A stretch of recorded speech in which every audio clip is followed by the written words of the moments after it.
I thought it was time for me to depart.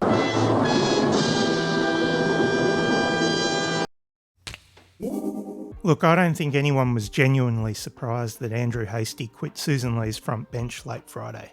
I think it was only ever a matter of when, not if. And if I were to guess, I'd suggest that the KPIs and charter letters that Sussan Ley is reported to have sent out to her front bench, which themselves may well have been a response to Hastie's recent content creator freelancing, just accelerated Hastie's shift to the backbench. Whether it was net zero or something else, I think he was always going to find some reason to move to the backbench. It's far easier to lob grenades from back there rather than be held to any sort of standard around cabinet solidarity whilst remaining in striking distance of the leadership position. The Sunday before Tony Abbott was removed as Prime Minister, he was here in WA and we did a workout in the gym. He was very fit at the time. He couldn't have been fitter than you, sure. No, he was on fire at the end of the day. And I asked him about leadership and he said, look, I never sought the leadership actively, but I always put myself in striking distance. I'd always just, do my job, blossom where I was planted and see what happened. And I think that's the great way, that's the way to look at it. So sure, yes, I aspire to lead. On Saturday, Hastie answered most of the media's obvious questions with one-word answers. Roll the tape. Will you be challenging for leadership? No, I won't be. Do you have confidence in Sussan's leadership? Yes, I do. Have you been asked by anyone in your party to run for leadership? No. Do you think this move hurts the Liberal Party? I don't think so, no. But this slightly longer response did catch my attention though. Well, as the Shadow Minister for Home Affairs, I'm the senior lead for the portfolio. I was the senior lead for the portfolio. Immigration is a core responsibility of Home Affairs. And so when it was made clear that I wouldn't have any leadership in that role, I thought it was time for me to depart because essentially I want to be able to speak about immigration, which I think is a critical issue for a lot of Australians at the moment. Listening to that, you might be forgiven for thinking that Hastie had the responsibility for immigration taken away from him. That's not really the case at all. Up until quitting, Hastie had been the Shadow Minister for Home Affairs. Hastie was not, nor has he ever been, responsible for immigration. This current term of Parliament, the role of Shadow Minister for Immigration has sat with Paul Scar. This separation is actually consistent with how the Liberal Party have operated for quite some time now. In the last Parliament, for example, James Paterson was Shadow Minister for Home Affairs, while Dan Tehan was Shadow Minister for Immigration.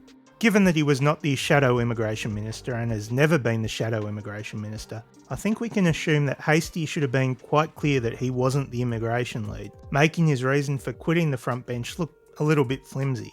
I received a letter from the opposition leader, Sussan Ley, outlining her expectations of me as the Shadow Minister for Home Affairs.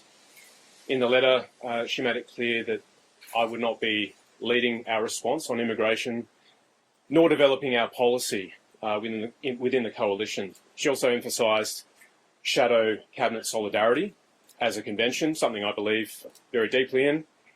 And as a consequence, I came to the judgment that I could no longer serve in the shadow cabinet. And I think most people watching on will assume that he's quitting so that he can lob grenades at Sussan Ley's leadership from the backbench while freelancing as a content creator and running talking points that, at least on the surface anyway, appear to align quite closely with the stuff you hear from Advance. Probably just a coincidence, So in the middle of his I Quit press conference, he gave us a brief insight into his views on immigration, as well as an indication of why Liberal leadership may not have been too happy with his freelancing. Here's an example. I just think net overseas migration is out of control under Labor, and regular mainstream Australians are feeling the pressure of Labor's uncontrolled immigration. It's not out of control. People can debate whether it's too high or not, but Australia has a long-established migration program. You can jump online and take a look at the planned migration intake for the next financial year and the breakdown for all the previous years. The current numbers aren't inconsistent with where Australia's been previously. Here's a fun fact. Permanent migration was higher under Hastie's idol, Tony Stop the Boats Abbott, than it was either last financial year or what's planned for this financial year. But that's permanent migration. At the moment, the Andrew Hasties of the world love to point to net overseas migration. That's calculated based on international movements in and out of Australia for 12 months or more over a 16-month period, and it includes students, working holiday makers, and even Australian citizens. And when people like Hastie talk about net overseas migration, they usually talk about it in two distinct blocks. Here's Andrew Hastie demonstrating the point. Australia is growing rapidly, but it's not because we're having more children. So what's driving our growth? Well, the answer, Deputy Speaker, is net overseas migration, or the NOM. Now, historically, the 20-year average for the NOM from the years 2000 to 2019 was about 190,000 people per year. Yet post-COVID, net overseas migration has exploded. In 2023-24, the NOM was 446,000 people, the largest group, temporary students, with 207,000 arrivals. So yeah, they often like to focus on this bit here and back here, but they usually don't mention this bit here. This is where Australia essentially shut up shop and net overseas migration went into the negatives during the pandemic. And for what it's worth, I don't recall negative net migration solving all the problems of the world, do you? Remember, the border was closed for the better part of 2 years. Anyway, this spike here was the result of a whole host of things. And look, immigration is a much larger topic and probably deserves its own analysis. But all I'll say at this point is that if this here is the evidence that migration is out of control, then I think you're going to need a fair bit more evidence. Regardless, you'll also note that the net overseas migration has also been trending down since its initial spike. It's actually fast approaching the pre-pandemic trend line. When it comes to Hastie's posturing on immigration, I've found myself agreeing with Tony Burke when he said, net overseas migration is down more than 40%. Mr. Hastie's conviction is cosplay unless he can name the specific visa classes he wants to slash. Like I've said previously, unless Hastie and his friends are willing to put forward an alternative, all they are really doing is providing white noise. And let's be absolutely clear here, Hastie and the wider opposition are not prepared to put forward an alternative position on this. They'll either flat out refuse or avoid providing any detail whatsoever, which is exactly what he did in this very press conference. I don't want to get into the discussion on policy. This is not what today is about. Of course you don't.